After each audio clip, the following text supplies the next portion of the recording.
Good afternoon again, ladies and gentlemen. My name is Ken LaRue. I am the Technical Marketing Manager for Smoke.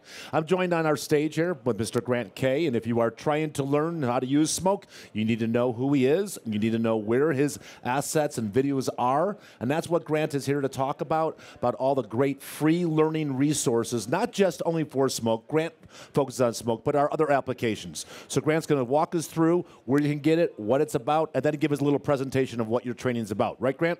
That's right. So thank you. I'm going to hide over there. Yeah. Bye. See you later. Right. So hello, everybody. Well, last day NAB, and hello to everyone there on the web watching the streaming cast. So what am I here for? Well, basically, I represent a group called the Workflows and Dynamic Media Group. Now, what we specialize in, and this is very important here because I haven't seen it anywhere at the show, is actually learning. Okay, so one of the big things that's very important to Autodesk as a company is, yes, we'd like you to use our products, but at the end of the day, you also need to know how to use them and to use them efficiently to solve any workflow issues, any production pipeline situations, and this is kind of where we come in. So there's actually a group of us that work, and we work inside with the product design and development teams, and we work closely with them. So we hopefully have the inside track as to how the features work, as to how the workflow should be addressed. And there's actually 7 of us, and we provide training for all the media entertainment products. So it's not just Smoke, which I represent, but it also includes 3ds Max, Maya, Softimage, and the Gamesware products as well. And our main kind of objective is simply to create as much comprehensive training as possible with Autodesk products. Now, it's not just focusing specifically on the particular product, it also focuses on the interoperability between the Autodesk products. So going from the various products to each other, this is one of our big specializations. But one other thing that's very, very unique is we also specialize in working with outside applications from third-party companies. So if you're working in a pipeline, we accept that most people don't just work with one particular product. They use a whole bunch of different products and they plug them all together. So one of the essences of our training is we want to ensure that we address the workflow issues and not just do button explanations on the interfaces. And we feel that that's what our training differs from what is available out there. So the pretty much idea of our learning group is to pretty much contribute to the global learning community. And the best way to get out to the most people is obviously the internet. So that is one of our main focuses. And obviously we create the content, but we also take very care in how the content is actually delivered. And we want to make sure that the content is shared as much as possible in all ways so that you have access to this. So the continuing mission of our group essentially is to create these workflow videos. So not just show button pressing, but more about how you can deal with an issue, how you can solve a problem. And we want to make sure that it's delivered to the communities, for the Smoke community available in the Autodesk area, or the other 3D communities also available in the Autodesk area as well. And the way we do this is we have dedicated learning channels where you can go to and find the content you need to help you get more efficient with the software. Now, this isn't just a startup initiative. It's actually been going for about 3 years now, and we've created over 500 free training videos. That equates to hundreds of hours of free training. So the figures speak for themselves, and just to give you an idea, collectively we've had about 5 million views altogether. Now, considering that this market in terms of creative content and everything is actually quite a small market, that figure is actually quite substantial. And we have over 70,000 subscribers. So each week, 70,000 subscribers are notified about new content we're bringing out, and we try and have it on a weekly basis. So the platform where you can find all of this effectively is actually YouTube. So, you know, when you go there, you will actually find the 5 learning channels. So there's one for Gamesware, one for Smoke, Softimage, Maya 3ds Max, and they're all pretty much Autodesk branded, so you can see exactly where they are and where it's coming from.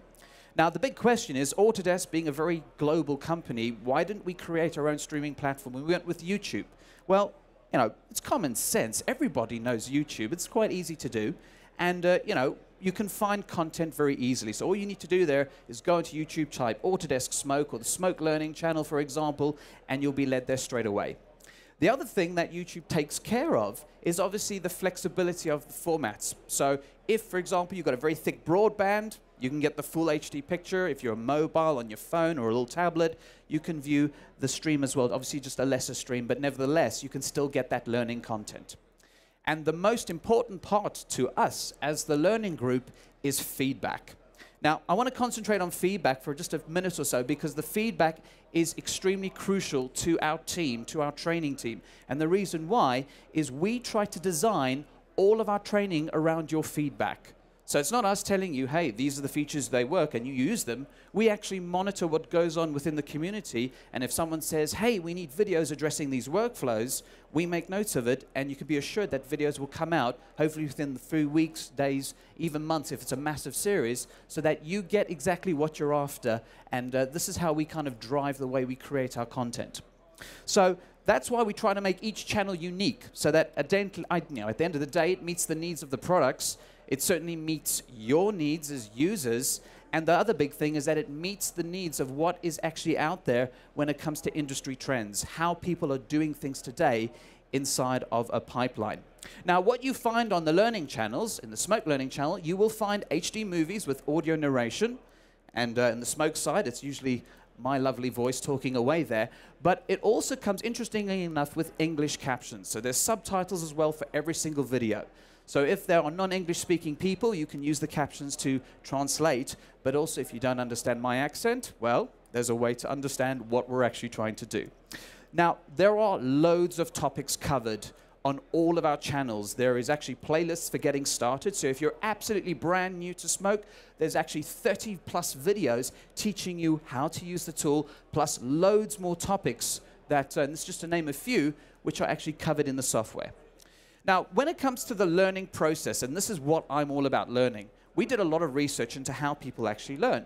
Well, one of the first things is we learn by our sight. So what we see is how we learn, but we actually learn a lot better when we actually partake in what we're doing. So one of the big things is that we try to make sure that all of our content is downloadable, so you can download these image files and follow along when we're actually doing that exercise. And this is quite important because it actually engages your brain and makes you work, encourages you to learn, and we remember through our actions. Also, everything is organized logically, so you hopefully can find all the different things you're working through, from specific topics to specific workflows.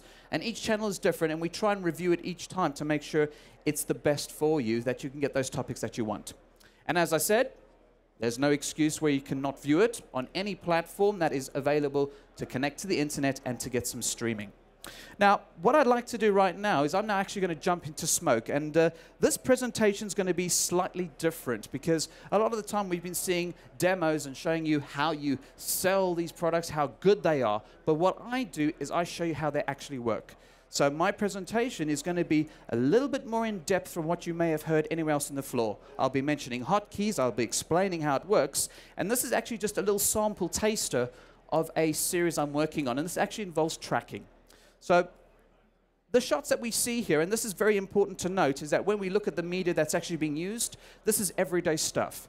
I could very easily show you thousands of layers exploding, but we don't do that every day. But things like tracking, okay, but not just tracking, dealing with tracking issues. These are the things that we need to know on a daily basis. So in this case, we've got a jogger here, and he's running across the bridge, and he runs behind a pole, and I want to track him.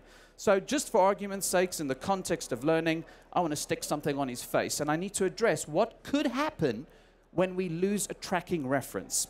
Okay, so let's hear inside of Smoke. I've got my shot inside the timeline, and I now want to go ahead and start working on this jogger. Now, with Smoke, there are lots of ways of tackling a problem. And unfortunately, I can't cover every single topic because we'd be here the whole day. So I like to show the most efficient way to do something. And in this case, we're going to use our node-based compositing to do the composite, do the tracking, and then fix up everything in the end. So to do compositing in Smoke, you can either use layer-based compositing, or you can select any segment in your timeline, right-click, and choose Add Effect. And this brings up our effects ribbon, which gives you access to all the effects tools available here in the timeline. And you've got Connect Effects, and when you click on this, this then brings you into node-based compositing. And if you're coming from another package which does layer-based compositing, this is just a different way of representing a composite. In terms of nodes, these are actual just processes that you put your image data through to create a composite. So at the moment, I've got my jogger here. You can see this is a source node. So this is my actual footage. And we just follow this pipeline that comes to this node called the Connect Effects output node, which basically connects yourself back into the timeline. Now, we want to go ahead and stick something on this jogger's head. So over here on the left-hand side, I have what we call the media library. And this is like your bins. You organize your media, and you can create folders, and you stack everything up. So right here, I've got an image I want to use. It's a little smiley face. And to bring it into the composite, it's just drag and drop, and you pop it right in there. Now, this brings in another source. The system tells you this is a PNG file. And you'll see this actually has two outputs. And this is because this PNG file also has an alpha, or a transparency channel. And simply by selecting it, and Smoke is very context sensitive, when you select something and hover over your viewer, just by pressing F4, we can cycle through these different views. I can see the alpha channel, and I can see the fill. So those are the two things that I need to build a composite. Now, if I don't need to have my library open the whole time when I'm working, I just press 1 left arrow, and it pushes it away. This just gives me much more real estate when I'm working. Now, to build a composite like this, I'm going to use the tools down here at the bottom. And this is what we call the node bin. So there's lots of tools that you can use to build composites. But if I want to find something very quickly, all I need to do is know the name of the tool I'd like to use. So the tool I'm going to be using in this case is a tool called Action. And Action is our 3D compositor. So simply by pressing A on the keyboard, you can see the Action node appearing. You click and you drag it out the bin into the Connect Effects schematic. And you can just drop it into the pipeline. It automatically connects. And you can see now the image is going through a process through Action to the output. So Action can take as many layers as you like, and it's a 3D environment. So to add our little smiley face into the 3D environment, you select the Action node and press Control-N.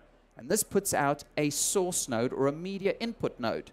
So now it's just a case of connecting the dots. So I'm going to take the fill out of the smiley face into the red input, which is for fill and RGB data. And we take the alpha from blue to blue, and that's our matte. And it keys through. So now we've got the two together. Now, this Connect Effects schematic, as I said, it's a process tree. It's a mind map of how the composite is built. But Action is a very comprehensive tool, and it's actually got its own little map where you can see how objects work. So if I select this Action node and press Escape, we come into the Action schematic. And the Action schematic shows you objects within your composite and how they relate to each other. So inside my scene, I've got a couple things here. I've basically got the image itself, which is a surface. And then I've got this little node here called Axis, which is connected to the surface. This is a controller, and this controller simply allows me to move it around in 3D space. So that's pretty straightforward. Inside the scene as well, there's also a 3D camera. So when working inside of Action, you're always working in 3D. So you can move that camera if you want, but we're not going to use that for the moment. We're just going to concentrate on this. So all my transformations are in this Axis controller, and this includes the ability to track things. So with this node selected, if you double-click on it, it will bring up the controls down at the bottom of the interface. So here are the transformation controls, and right next to it, there's a button here called Stabilizer. Now, the Stabilizer is effectively our tracking tool. Now, the reason why we call it Stabilizer is because we actually had stabilizing in our software before we actually introduced tracking a long, long time ago. So we call it Stabilizer for that reason. Now, underneath, you can say, hey, I want the Stabilizer to either track or stabilize, and I can choose whether I want the Stabilizer just to track position or track scale or rotation. Now, if we just have a look at this quick jog over here, obviously there's two things we need to do. Okay, firstly, he's moving from right to left on the screen. So he's moving in terms of his position, but he's also moving towards the camera. So he's actually moving closer. So this is what I like to do. When I'm addressing a shot, I look at it before I actually start throwing tools on, because it makes sense just to know what you're going to do, and it's a big time saver. So I need to basically track his position, and I need to track his scaling as well. So in the tracking tool, before you go into it, you say, right, the default behavior is tracking position, and then if I want to track scaling, I set track scaling as well. Once you've got the settings that you're happy with, you click Stabilizer, and it takes us directly into the Stabilizer tool. Now, when tracking position and scaling, you have 2 tracking options, and you can choose between the 2. Now, the first tracker box, and we're going to use here, is tracker number 1, and tracker number 1 will be for position. Here we have the tracker box over here on the left-hand side. Just so that you know, the solid box is a pattern. You basically define your pattern that you're going to track. The outer dotted box is the scanning region for the pattern on every frame, and that's how basic tracking technology works. To pick up the tracker, you pick it up by clicking in the middle, you get a magnifying glass, and you simply just position it where you'd like it to be tracked. So ideally, on frame 1, we are defining a tracking pattern. Now, we also have tracker 2, and tracker 2 helps with tracking, scaling, and rotation. So I'm just going to pin it on the bottom of his jacket. Now, the reason why I put the 2 apart like this is because they actually both track the movement of the frame, the position.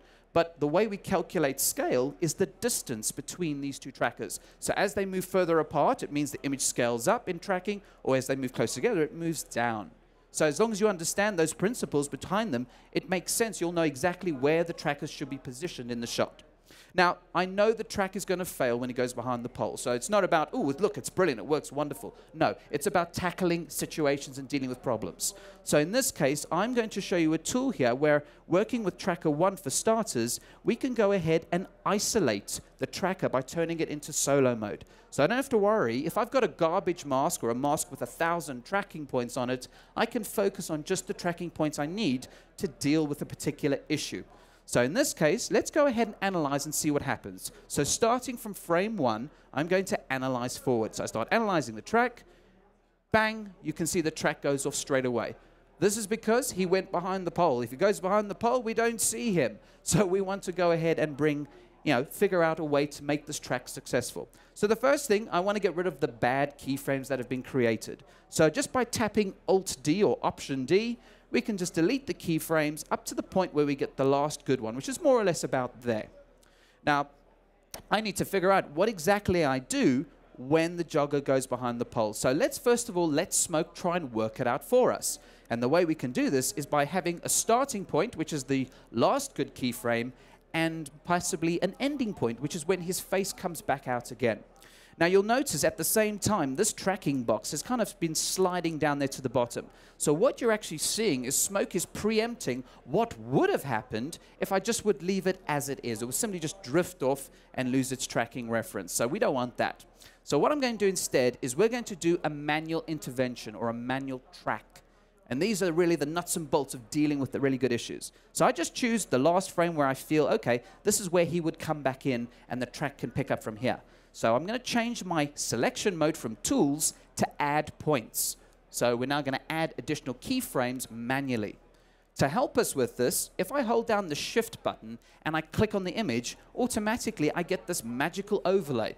Okay, well, this overlay is in fact the pattern that I defined at frame 1. So that's how it works. You define your pattern, and when you're manually inserting keyframes, you can use that pattern to go ahead and match up a reference. So now I've told Smoke between the first keyframe on the right and the keyframe on the left, Smoke is thinking, oh, that's how it's going to track. And you can see how the tracker box is now working it out. But one thing I like about this shot as an example is that the jogger is bouncing up and down as he's moving. Natural body movement, as I would say. So we need to be able to plot few keyframes in between the time he goes behind the pole to actually get an accurate track. So at this point, he goes a bit down. So I'm just going to hold Shift and I click. And I'll simply just go through a few frames and reposition it so that I can then see the points where he's up. So you can see how the tracker is actually getting his movement. And from this, I could actually get a pretty much accurate track. There's no problem at all here. So we'll just go ahead and readjust these like so. So that's quite easy to do. And then, within a few seconds and possibly less talking from me, you could very easily get, a pretty good track just from working out how to deal with something like this. So that's kind of like the manual bit. All right, he's fixed it. He's got behind the pole. But what happens afterwards when he's in clear sight? Well, it's not a problem at all because I can just let Smoke take over. But the one thing is that the pattern actually has changed between the first frame and the frame that you currently see. And this is because he's moved closer to the camera. So I'm going to tell Smoke to start tracking from this frame, to use this face, effectively, as the new tracking frame. And we do this by clicking Snap.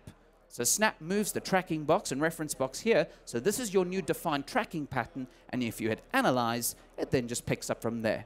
So with a little bit of manual intervention, we can get accurate tracks and be able to solve the issues like that. Now, as I said, Tracker 1 has been soloed. We've been working just on Tracker 1. If I just switch to Tracker 2, we can do the same thing. And I'm going to go through this a little bit quicker. So once again, I analyze it. Oh, it goes off. So let's just do a bit of Alt-D. Okay, Option D, we get that point there. Let's find the point where it comes back into shot. All right, round about there. That's pretty good. And we'll just position it there. So once again, we figured out between point A, point B. And now we have to start just reorientating the track so that we try and match exactly how he's going to be inside that shot as he moves around. So just very quick. And it's done pretty much in no time at all. Okay, there we go. So coming back to this frame over here, we're just going to go ahead, snap it in. And at that point, what you can do is you can switch from add points back to selection mode.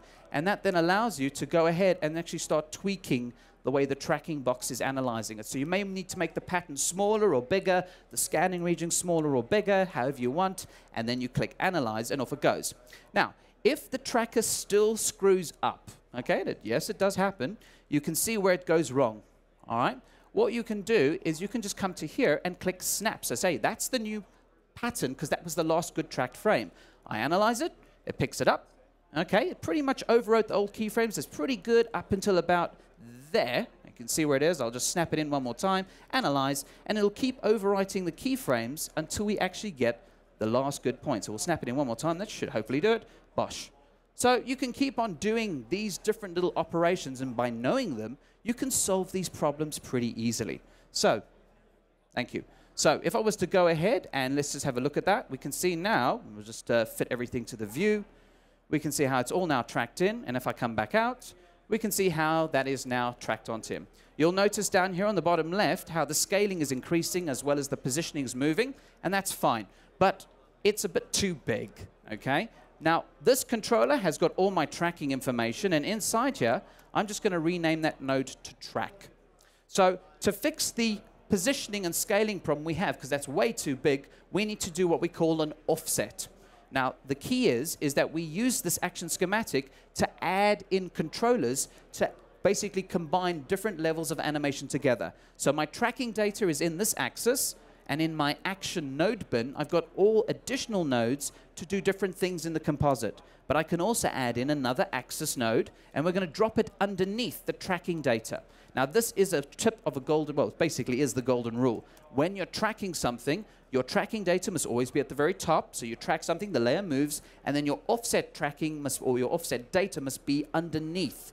If you do it the other way around with the offset on top, your track will slide. So always remember, track on top, offset on the bottom. And this means when I double click on the offset, I can now go ahead, we can scale it down, we can get it into the nice position, and we pull through. Yeah, it's not too bad. Okay, so that's how we do it. Now, one of the last things when finishing off this composite is by fixing a problem or by introducing something, we also create more issues for us. So for example, he's running behind the pole, but the smiley face doesn't. So we now need to reintroduce the pole in the foreground back in front of the jogger, as well as his smiley face. So what we need to do is use a bit of compositing smarts to do this. Now, once again, there's lots of ways of doing this, but in this case, I'm going to go back to the Connect Effects schematic. So the result of the smiley face is in this compositor, but I'm going to go ahead and basically create a cutout of the pole and then recomposite it back onto the result that we have over here. And the way we do this is by simply pressing G in our node bin. We get a garbage mask or a mask tool, you might call this. And in here, I'm going to say, right, let's take the original footage and create a mask, or some of you might call it an alpha. So let's go to this frame over here. I'll click Add, and we'll simply, very quickly, just draw a mask around the pole that we have over here. So this effectively is creating an alpha channel for me. If I want to soften this up, we can go ahead and add some offset softness, which creates this. So right now, what we've got is we've got the original frame, I've got a mask, and I've got Mr. Smiley Face behind front of the pole. So to combine it together, we have loads of different tools to do this, and one tool I love using is a tool here in the node bin, which is called Blend and Comp. And if I push B in the node bin, it brings up blend and comp. And blend and comp is simply just mashes the layers together, and you can choose how they blend. Now, the colors that you see on the left of the node are your inputs. Green is your background. So the background I want is the smiley face tracked on. You can see him over there. And then we want to bring the pole in. So the pole is the foreground, which is red. And then the alpha channel is from the garbage mask, which is blue. So just by performing these, we're building up a roadmap. You can visually see how your composite is working. It's not hidden in layers. It's actually right there in front of you. And straight away, you can see how we've built a comp. And this is how we would go about solving a problem like this. And it's actually not too difficult to do. Once you've got it, you can press render. The rendering time's negotiable. And then you actually get a pretty good comp coming out of that. And we'll play it back down for you. So as I said, this is just a little bit of an example as to how to deal with real-world issues when working with this. Now, if we just switch back to the keynote very quickly, if you wouldn't mind, guys. Okay. Here, the keynote, please. Thank you. My keynote, not yours.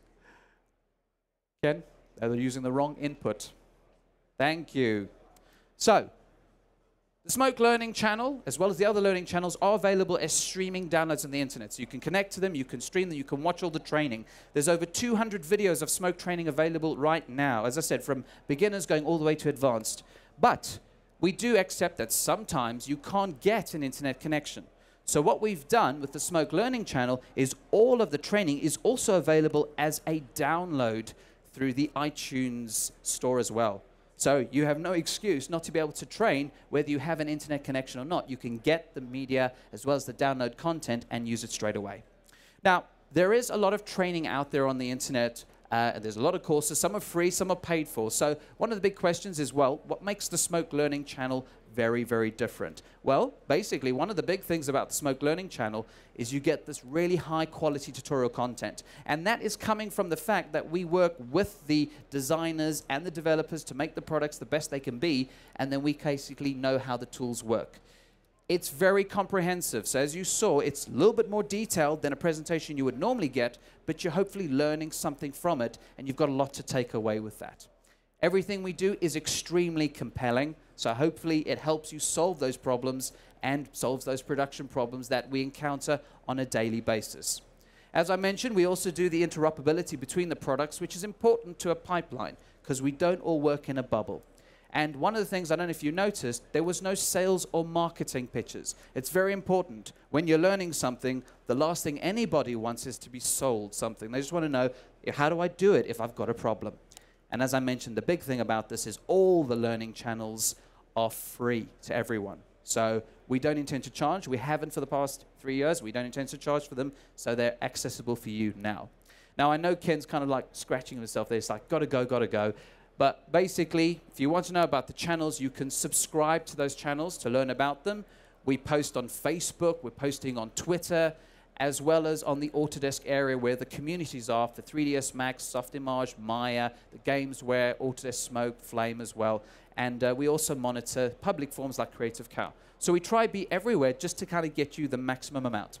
Now, there obviously is, and I don't have time for Q&A, but there obviously is time for the 30-day trial. You can get the 30-day trial free to use, but if you're a student and you want to learn Smoke, we do offer a free 36-month free license. So a license free for 3 years to anyone in student education to be able to learn Smoke, and it's a very, very, very comprehensive offer. Now, I want to just finish off with one little quote. What I like to say is, I do believe knowledge is a source of competitive advantage, because if you know how to use your tools efficiently, you can certainly do some really amazing things, and we definitely think that our learning channels, including the Smoke one, give you that advantage. I'll be over here just for a little bit while to answer any questions about Smoke, about learning the products that we have, but I'm going to finish off with my famous line, as I like to say. In any of my videos, I say, thank you very much for watching. Please subscribe to the learning channels, and I hope to see you guys really soon. Thank you very much for coming to NAB. I hope you guys have enjoyed the show, and I'm going to hand back to Ken. Excellent, excellent, Grant. Thank you very much.